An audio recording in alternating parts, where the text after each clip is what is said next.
ولی کس کو مانتے؟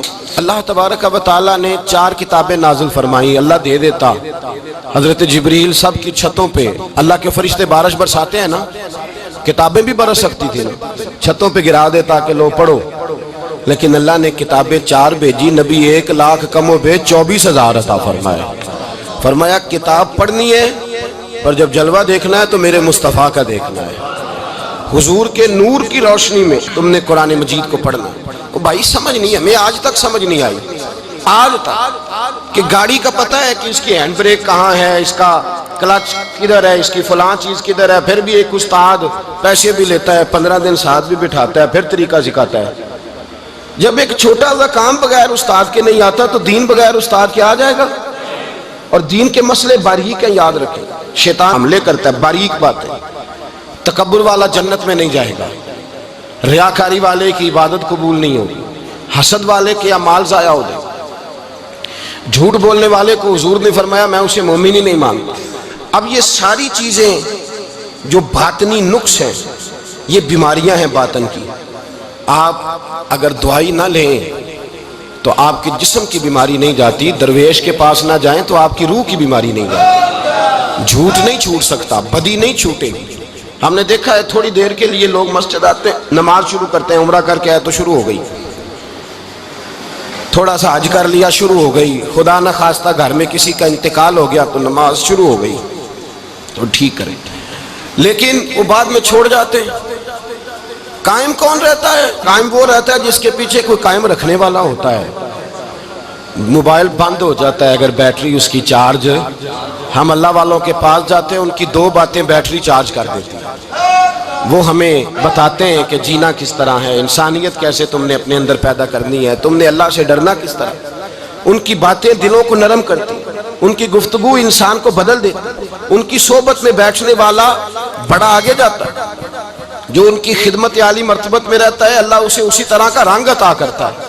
سنیں میرے نبی پاک سید عالم علیہ السلام کے صحابی حضرت ابو ذر غفاری نے پوچھا حضور ایک بندہ نیک لوگوں سے پیار کرتا ہے پر ان کی طرح کے کام نہیں کرتا، اس کے بارے میں حکم کیا ہے؟ کوشش کرتا ہے پر غلطی رہ جاتی ہے پر پیار سچا کرتا ہے. تو آپ ترغیب و ترہیب پڑھیں. میرے رسول پاک نے فرمایا جو جس سے پیار کرے گا جنت میں اسی کے ساتھ کھڑا کیا جائے گا. کہہ رہے ہیں کہ حضور عمل نہیں کرتا، ایک مرشد کامل. لیکن میرے بھائی جو رب کریم کے بندے تھے ان کا رشتہ اصلاح کا رشتہ تھا. پیر کے ساتھ رشتہ اصلاح کا رشتہ ہوتا ہے. وہ جو لوگ رسمی بیعت کرتے ہیں نا، ٹھیک ہے مرید ہو گئے چلو روزی میں برکت ہو جائے گی، اس سے بھی انکار نہیں. اعلیٰ حضرت فرماتے ہیں بیعت برکت کی بھی بڑی بات ہے. اور دلیل کیا ہے؟ آپ فرماتے ہیں اگر اصحاب کہف کا کتا ولیوں کے پاس بیٹھ جائے اللہ اسے خالی نہیں رکھتا، تو ولیوں سے پیار کرے گا تو کیسے خالی رہ جائے گا. بیعت برکت بھی بڑی بات. لیکن جب آپ مرید ہوں تو جس مکتب میں جائیں اس کا سبق یاد کریں. جس چیز سے روکا جائے اس چیز پر. سمجھ آ رہی ہے میری بات کی؟ لوگ کہتے ہیں جی معرفت کیا ہوتی ہے؟ تو معرفت آپ قرآن مجید کا 15واں سپارہ آخر سے اور 16واں سپارہ شروع سے پڑھیں. حضرت خضر اور جناب موسیٰ کا واقعہ دیکھیں. وہ ساری معرفت کی بات ہی تو ہے. ایک بندہ قتل کر دیا جناب خضر نے. حضرت موسیٰ کہتے ہیں یہ کیا کیا؟ آپ فرمانے لگے یہ اپنے باپ ماں کے لیے تکلیف کا سبب بن جانا لہذا قتل کر دیا. بچوں کی دیوار سیدھی کر دی. یہ ساری تفصیل قرآن مجید میں ہے. تو حضرت سیدنا موسیٰ علیہ السلام کہنے لگے یہ کیا؟ فرمایا ان کا باپ بڑا نیک آدمی تھا. تو بھائی تفصیل دیکھیں آپ. اللہ والوں کے پاس لوگ جایا کرتے، ان کے پاس بیٹھتے. ہمارے دور کے اندر ایک بڑا غلط کام کرتے ہیں لوگ.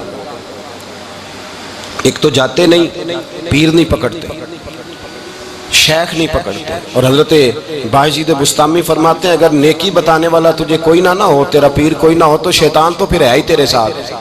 بدی پہ تو وہ لگائے گا ہی. اگر نیکی بتانے والا کوئی نہیں تو پھر بدی بتانے والا تو تیرے ساتھ ہے. ہم نے یہ دیکھا ہے، اپنی زندگی کا چھوٹا سا تجربہ ہے کہ جو آ کے مرید ہوتا ہے وہ سارا بدل جاتا ہے. اس کے لیے داڑھی رکھنا آسان ہو جاتا ہے، اس کے لیے درود پاک پڑھنا، چڑھتی جوانی مال دولت سارا کچھ، لیکن اس کے لیے تبدیل ہونا. اور جو لوگ اس طرف توجہ نہیں کرتے، اس معرفت کی طرف رجوع نہیں کرتے، ان کی زندگیاں بیت جاتی ہے ویسے کہ ویسے ہی رہتے ہیں، تبدیلی نہیں آتی. تو بھائی اس زمانے کا جرم پتہ کیا ہے؟ ایک تو لوگ اللہ والوں کے پاس جاتے نہیں، یہ بڑی زیادتی اپنے ساتھ کرتے. اور دوسرا دشمنی کرنے لگے ہیں معاذ اللہ، دشمنی کرتے کہتے جی وہ صوفیاء نے تباہی کر دی معاذ اللہ، بابوں نے تو دین بگاڑ دیا، یہ دشمنی کرتے۔ ابن ماجہ سیاستہ کی کتاب ہے۔ حضرت عمر کہتے ہیں میں حضور کے روضے پہ گیا تو جناب معاذ بن جبل حضور کے روضے پہ بیٹھے رو رہے تھے، تو میں نے کہا معاذ کیوں رو رہے ہو؟ کہنے لگے نبی پاک کی ایک بات نے رلا دیا۔ میں نے کہا کیا ہوا؟ تو کہنے لگے رسول پاک نے فرمایا ہے، دو باتیں اتنی سخت کر دی ہیں کہ میں ڈر رہا ہوں کہیں مجھ سے یہ غلطی ہو نہ جائے۔ کہا وہ کیا؟ فرمایا کہ نبی پاک نے فرمایا چھوٹی سی ریاکاری بھی شرک ہے، چھوٹا سا دکھاوا بھی، اگرچہ شرک اصغر ہے پر چھوٹی سی ریاکاری بھی شرک ہے۔ اور دوسرا حضور نے فرمایا رب فرماتا ہے جس نے میرے ولی سے دشمنی کی میرا اس کے خلاف اعلان جنگ ہے، میرا اس کے خلاف اعلان۔ دو جرم ایسے ہیں جن کے بارے میں اللہ نے فرمایا میں تم سے جنگ کروں گا، ایک فرمایا اگر تم سود نہیں چھوڑو گے تو جنگ کروں گا، ایک فرمایا میرے ولی سے دشمنی کرو گے تو میں تمہارے ساتھ، بولیے میں تمہارے ساتھ جنگ کروں گا، اگر تم نہیں چھوڑو گے تو میں جنگ کروں گا۔ تو میرے بھائی سمجھ لیں اولیاء اللہ کے پاس نہیں جاتے تو کم از کم دور رہ کے پیار تو کریں، دور رہ کے پیار تو کریں، پیار تو کریں اس کے ساتھ۔ اور اللہ کے ولیوں کی دشمنی بڑی خطرناک ہوتی ہے۔ اب یہ جو حضرت معاذ رو رہے تھے نا تو اس کی شرح میں حضرت حکیم الامت نے لکھا ہے حضرت معاذ کہنے لگے کہ میں رو اس لیے رہا ہوں کہ ایسا نہ ہو کہ میں کسی بندے کی بے ادبی کر دوں اور وہ اللہ کا ولی ہو، تو میں رو رہا ہوں کہ کہیں کوئی بات نہ مجھ سے نکل جائے۔ لوگ فار فار باتیں کرتے ہیں، فار فار لوگ ایک منٹ کے اندر بڑے بڑے لمبے چوڑے اعتراضات کرتے ہیں۔ تو بھائی اللہ کے ولیوں کے ساتھ پیار کریں، ان کی صحبت میں جائیں، ان کے پاس بیٹھیں، ان کی سنگت اختیار کریں، ان سے اپنی روح اور قلب کے لیے دعائی خریدیں، جو وہ پرہیز بتائیں وہ پرہیز کریں، پھر دیکھیں اللہ تبارک و تعالیٰ آپ کو نماز میں اطمینان عطا کرے گا، قرآن پاک میں دل لگے گا، درود و سلام کا موقع ملے گا۔ اور اگر یہ کام نہیں کرتے پھر مخالفت کریں گے۔ پھر کیا کرتے ہیں لوگ؟ ایک بزرگ گزرے حضرت ابو سعید عبداللہ ان کا نام ہے، بغداد میں پڑھتے تھے، اور خوش قسمتی یہ ہے کہ حضور غوث پاک کے کلاس فیلو تھے، حضور غوث پاک کے ساتھ پڑھتے تھے۔ حضرت عبداللہ فرماتے ہیں کہ میں بھی پڑھتا تھا تو ایک بڑا لائق سٹوڈنٹ تھا، اس کا نام تھا ابن سقا، وہ بھی پڑھتا تھا۔ فرماتے ہیں بغداد میں شور ہوا کہ ایک محمد غوث نام کے بزرگ آئے ہیں بغداد۔ ان کی کرامت یہ ہے کہ وہ ایک منٹ کے لیے موجود ہوتے ہیں اور اگلے منٹ وہ غائب بھی ہو جاتے ہیں۔ فرماتے ہیں شوق پیدا ہوا، میں حضرت غوث اعظم شیخ عبد القادر جیلانی اور ابن سقا ہم تینوں نکلے بابا جی سے ملنے، اور یہ آج سے 1000 سال پہلے کی روایت ہے۔ کہتے ہیں ہم سبق بھی پڑھا کرتے تھے اور کا دیدار بھی کرا کرتے تھے، ہم دیدار بھی کرتے تھے اللہ کے ولی، دونوں کام کرتے۔ فرماتے ہیں ہم دونوں جب تینوں نکلے نا تو ابن سقا رستے میں کہنے لگا بڑا ولی بنا پھرتا ہے معاذ اللہ، ایسا سوال کروں گا اسے جواب ہی کوئی نہیں آئے گا۔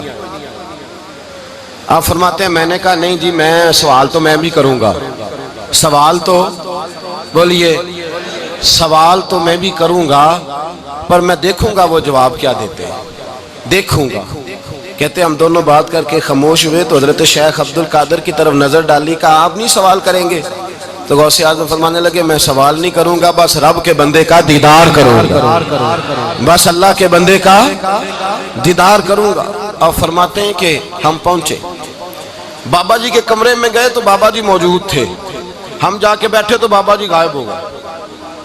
تھوڑی دیر گزری تو آئے، سلام کے بعد پہلے لفظ پتہ ان کے کیا تھے؟ کہنے لگے ابن سقا تو کیا کہتا تھا ایسا سوال کروں گا جواب نہیں آئے گا؟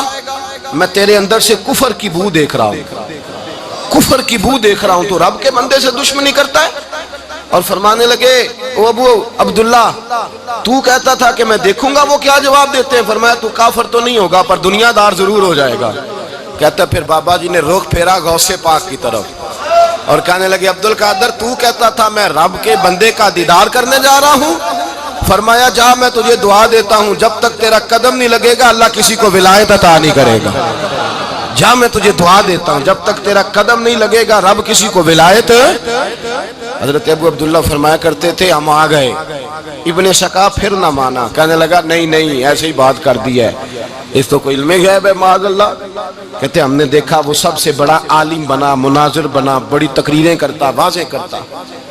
پھر وہ روم چلا گیا، روم کے بادشاہ نے اسے وزیر اوقاف بنا لیا۔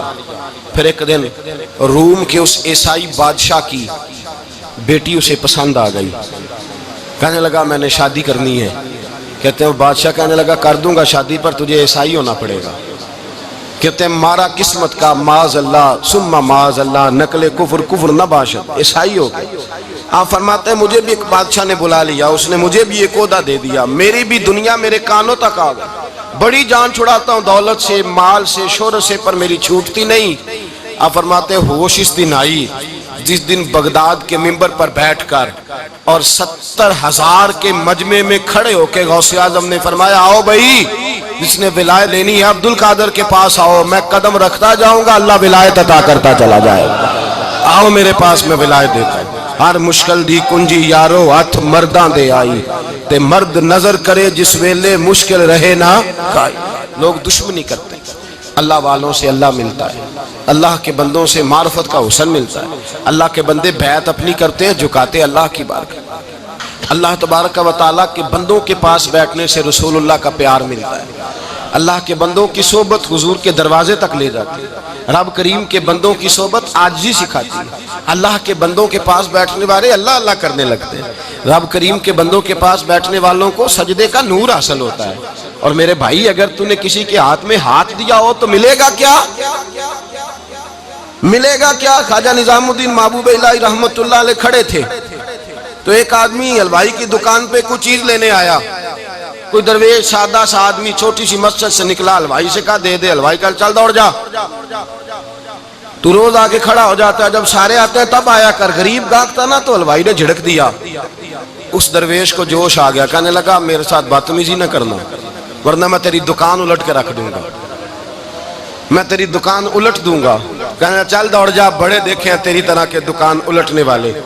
حضرت نظام الدین محبوب الہی گزر رہے تھے، حلوائی کی نظر پڑی تو دوڑ کے دست بوسی کرنے آیا، کہنے لگا حضور السلام علیکم۔ آپ فرمانے لگے اس کے ساتھ بد اخلاقی نہ کر، تیری دکان واقعی الٹ جائے گی۔ کہا حضور کس طرح؟ یہ تو ایسے ہی سادہ سا ہے۔ آپ فرمانے لگے یہ بھی سادہ ہے، اس کا پیر بھی اسی طرح کا ہے، پر دادا پیر بڑا باکمال ہے، وہ جس کے ہاتھ میں اس کا ہاتھ ہے وہ بڑا باکمال ہے۔ فرمایا وہ تیار کھڑا ہے، وہ کہتا ہے چلو نالائق ہوا تو کیا ہوا، بچہ تو ہمارا ہی ہے نا، کہہ دے گا تو الٹ دیں گے، بچہ تو ہمارا ہی ہے نا، مجھے دشمنوں نہ چھیڑو، میرا ہے کوئی جہاں میں ابھی پکار لوں گا، نہیں دور ہے مدینہ۔ یہاں کوئی لاوارث لوگ بستے ہیں، خدا کے فضل سے ہم پر ہے سایہ غوث اعظم کا، ہمیں دونوں جہاں میں ہے سہارا غوث اعظم کا، خدا دے گا منادی حشر میں یہ قادریوں کو، کہاں ہے قادری کر لے نظارہ غوث اعظم کا۔ اور اس سے مراد ہر پیار کرنے والا ہے، صرف سلسلے میں آنے والا نہیں، ہر پیار کرنے والا قادر۔ بھائی سمجھ لیں، یاد رکھیں، اس بات کو پرکھیں، اللہ والوں کی صحبت تو انسان کو کمال کر دیتی ہے، وہ تو نواز دیتی ہے، وہ تو نورن۔ ایک بات اور ہے، کچھ لوگ کہتے ہیں کتنی فرما برداری کرنی چاہیے پیر کی؟ میں نے کہا وہ روحانی طبیب ہوتا ہے، ایک ڈاکٹر سے دوائی لے کے بندہ ایک ڈاکٹر سے دوائی لے تو پھر ساتھ اگلی دکان پہ بھی چلے جانا چاہیے، کیوں جی؟ کی پتہ کتھوں رام آ جائے، ایک سے دوائی لی پھر ساتھ ہی اگلی دکان پہ، پھر اس سے اللہ جانے کہیں سے شفا مل جائے، کدھر سے شفا مل جائے۔ اور بھئی ایسے نہیں ہوتا، دوائی تو ایک حکیم سے کھائے گا، ایک ڈاکٹر کی کھائے گا، جو پرہیز بتائے گا وہ پرہیز، اگر طبیعت ٹھیک نہیں ہوگی تو دوبارہ جائے گا، وہ کہے گا میں نے تیری دوائی بھی بدل دیا، تیری پرہیز بھی بدل دی ہے، اور ایک وقت آئے گا کہ انشاءاللہ شفا۔ حضرت علی بن ہیتی حضور غوث اعظم کے خلیفہ تھے، ان کے مرید تھے علی بن جوسکی نام تھا۔ حضرت غوث اعظم رضی اللہ تعالیٰ عنہ اپنے خلیفے سے ملنے آئے تو آگے سے ان کے بھی اپنے مرید کو کہا کہ چل پیر صاحب کے قدم دبا۔ وہ غوث اعظم کے قدموں میں بیٹھنے کی بجائے اپنے پیر کے قدموں میں بیٹھ گئے، دبانے لگے، ڈانٹا، کہنے لگے تیرا دماغ ٹھیک ہے، چل حضور غوث اعظم کے قدم دبا۔ وہ پھر اٹھے، گھوم کے پھر ان کے پیروں میں بیٹھ گئے، تو حضرت علی بن ہیتی نے جلال کیا، فرمانے لگے تجھے خیال نہیں آتا میں تو اب تجھے غوث پاک کے سپرد کرنے والا ہوں، تیری زیادہ تکمیل ہو جائے۔ جب یہ بات کہی تو حضرت علی بن جوسکی رو پڑے، چیخے مار کے روئے، وہ روئے تو غوث پاک بھی روئے، اور فرمانے لگے علی بن ہیتی اسے مجھے نہ دے، یہ جس پستان سے دودھ پینے کا عادی ہو گیا اب اسے کسی اور جگہ مزہ نہیں آئے گا، اسے یہیں رہنے، یہیں رہنے دے. بڑا اعتراض ہے لوگوں کو بہشتی دروازے پر. بہشتی دروازہ کہتے ہیں جنت اتنی اونچی تھی نیچے کیسے آ گئی؟ میں نے کہا تم نے پڑھا نہیں نا قرآن و حدیث.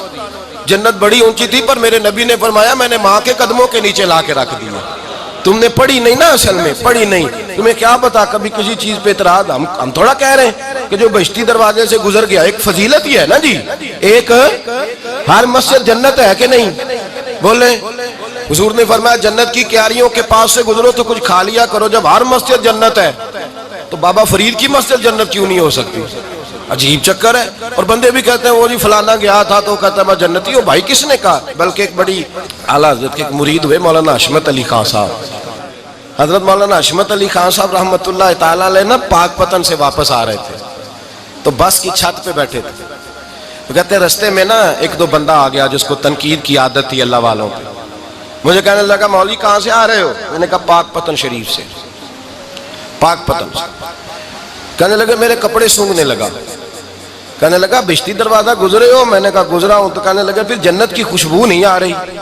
نبی پاک نے تو فرمایا تھا کہ 500 سال جنتی دور ہوگا تو اس کی خوشبو آئے گی، تم سے نہیں آ رہی. مولانا بڑے حاضر دماغ تھے. کہنے لگے ایک حدیث پڑھی ہے ذرا دوسری بھی پڑھ لینی تھی. نبی پاک نے فرمایا جہنمی کو جنت کی خوشبو کوئی نہیں آئے گی. ایک ہی پڑھی ہے تو نے، اگلی بھی پڑھ لینی تھی. کہتے ہیں وہ بندہ کہنے لگا روکو بس مجھے نیچے اتار دو. یہ تو کوئی تگڑا بندہ ہی جواب دینے والا آ گیا. ایک ہی پڑھی ہے حدیث تو نے، سے اگلی نہیں پڑھی. شیخ کی خدمت، شیخ کی خدمت نواز دیتی ہے. اور پھر ایک اور بات، میرے حضرت صاحب تو حد کرتے ہیں. ایک جملے میں سمو دیتے ہیں سمندر. کسی نے کہا حضرت جی ساری زندگی بندہ کسی کی خدمت کرتا رہے اللہ کا بندہ سمجھ کے، وہ اندر سے جل ہی نکل آئے تو پھر تو آپ فرمانے لگے ہم نے بندے کی خدمت نہیں کی اللہ کے بندے کی ہے تو اجر کس نے دینا ہے؟ بولے. اول تو ایسا ہوتا نہیں، اول تو ایسا طلب پیدا کریں. آج لوگوں میں طلب نہیں. کہتے ہیں بڑیاں جگہ تے گیا ملیا کچھ نہیں. میں کہتے رہتے طلب نہیں پائی. طلب ہو تو کھانے کا مزہ. اعلیٰ حضرت فاضل بریلوی کا پیر خانہ مارہرہ شریف، وہاں کے ایک بزرگ تھے آل محمد ان کا نام تھا. ان کے پاس ایک بندہ آ گیا پڑھا لکھا بڑا سیانہ. کہنے لگا بابا میں نے بڑی خانقاہیں بڑے آستانے دیکھے پیر کوئی نہیں ملا. آپ مسکرائے. آپ فرمانے لگے تیری نیت ہی نہیں تھی پیر پکڑنے کی، ارادہ ہی کوئی نہیں تیرا پروگرام نہیں تھا. ورنہ تو بڑے بڑے کامل لوگ ہیں، تیرے اندر طلب ہی نہیں. اندر کچھ شے خالی ہوگی تو کوئی معرفت کا نور آئے گا. تو خود بھرا ہوا ہے. کہنے لگا جی بڑی طلب ہے. آپ فرمانے لگے تجھے کہا ہے نا کوئی نہیں.